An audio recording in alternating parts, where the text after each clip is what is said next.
ही narrative सेटिंगची गोष्ट केली ना, आता ही लढाई आहे ना, ही लढाई आता आपल्या मोबाईलमधून आपल्यापर्यंत आलेली आहे. हे लक्षात घेऊया आपण. मग आता मला माहीत नाही तुम्हाला हे कितपत पटेल, पण कारण तुमचं ग्राउंड वर्क वेगळं असतं म्हणून. पण सभांना सुद्धा येणारी गर्दी आजकाल कमी झाली आहे का? कारण सगळ्याच सभा तुम्हाला मोबाईल. सत्यनिष्ठा से प्रतिज्ञा करता हूँ कि मैं विधि द्वारा स्थापित भारत के संविधान के प्रति सच्ची श्रद्धा और निष्ठा रखूंगा। मैं भारत की प्रभुता और अखंडता अक्षुण्ण रखूंगा। मैं संघ के राज्य मंत्री के रूप में अपने कर्तव्यों का श्रद्धापूर्वक और शुद्ध अंतकरण से निर्वहन करूंगा तथा मैं भय या पक्षपात, अनुराग या द्वेष के बिना सभी प्रकार के लोगों के प्रति संविधान और विधि के अनुसार न्याय करूंगा।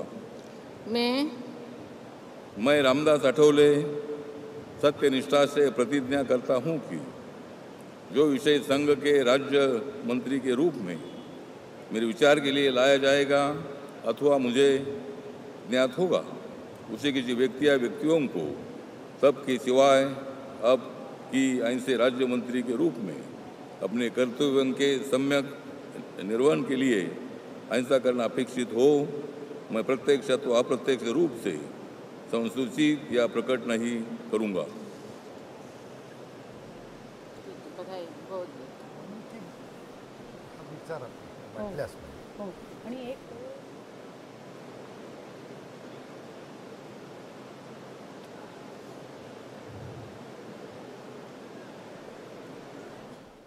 रामदास आठवले यांनी राज्यमंत्रीपदाची शपथ घेतली। काही वेळापूर्वीच आपण चर्चेमध्ये रामदास आठवले त्यांचं काम किंवा रिपब्लिकन पक्षाला मिळालेलं प्रतिनिधित्व या सगळ्याविषयी बोलत होतो, त्यांच्या स्वतःच्या क्वालिटीज विषयी सुद्धा आपण बोलत होतो।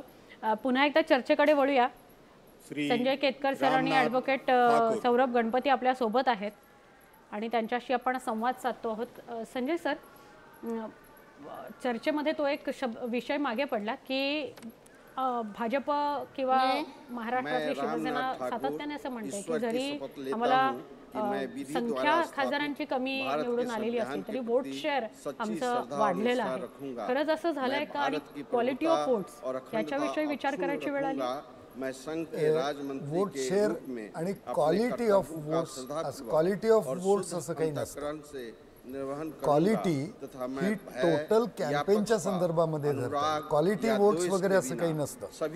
कारण मी मगाशी म्हणालो तसं की हे सोशिओ पॉलिटिकल लेवलवरती गेलेलं इलेक्शन आहे आणि ते मी तुम्हाला 78-79च्या इलेक्शन नंतरचं सांगितलं। त्यामुळे क्वालिटी ऑफ वोट्स असं जेव्हा आपण म्हणू त्यावेळेला तुम्ही बरोबर त्या सोशिओ पॉलिटिकल पॅटर्नमध्ये येऊन बसता, बरोबर का नाही? मग आता आपल्याला काय करायचंय की शिवसेना म्हणजे उद्धव ठाकरे बाळासाहेब ठाकरेंची शिवसेना म्हणताय का आपण?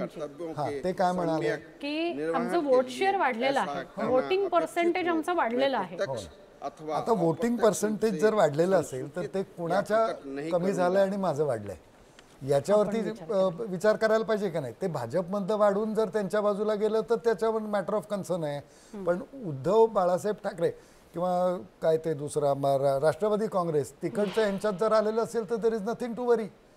आणि वोट शेअर हा महत्त्वाचा घटक असला तर मी नेहमी सगळ्यांना सांगत आलो विश्लेषण करताना, आजचं वोट शेअर आणि आजचं अरिथमॅटिक, आजच्या वोट शेअरचा बेस खरं म्हणजे स्टॅटिस्टिकली तुम्ही पुढच्या 5 वर्षाच्या इलेक्शनला बेस म्हणून घेऊ नका असं माझं स्वतःचं म्हणणं आहे स्टॅटिस्टिशियन्सला।